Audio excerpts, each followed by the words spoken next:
Zee 24 तास एक पाऊल पुढे। रिटेलमध्ये एफडीआयच्या निर्णयामुळे छोट्या व्यापाऱ्यांचं प्रचंड नुकसान होणार आहे असं म्हणत भाजप नेते गोपीनाथ मुंडेंनी केंद्र सरकारवर जोरदार हल्लाबोल केलेला आहे। या निर्णयाच्या निषेधार्थ 20 सप्टेंबरला व्यापारी आणि औद्योगिक बंद पुकारण्यात आलेला आहे।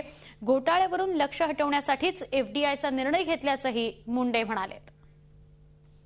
एफडीआयच्या संबंधी फॉरेन डायरेक्ट इन्व्हेस्टमेंट आणण्याच्या संबंधीचा निर्णय गेल्या वर्षीच घेतला होता। हा निर्णय एकाएकी केंद्र सरकारने जाहीर केला। हा जाहीर करण्यापूर्वी कुठल्याही राज्याच्या मुख्यमंत्र्याला विश्वासात घेतलं नाही। कुठल्याही राज्य एफडीआयच्या संबंधी केंद्र सरकारने विरोधी पक्षाशी विचारविनिमय केला होता आणि त्या विचारविनिमयातूनच त्याला स्थगिती दिली होती। तर कुठल्याही राजकीय पक्षाशी विचारविनिमय केला नाही। आमचं तर सोडाच, मुख्यमंत्र्याचं तर सोडाच, स्वतःच्या घटक पक्षाशी सुद्धा विचारविनिमय केला नाही।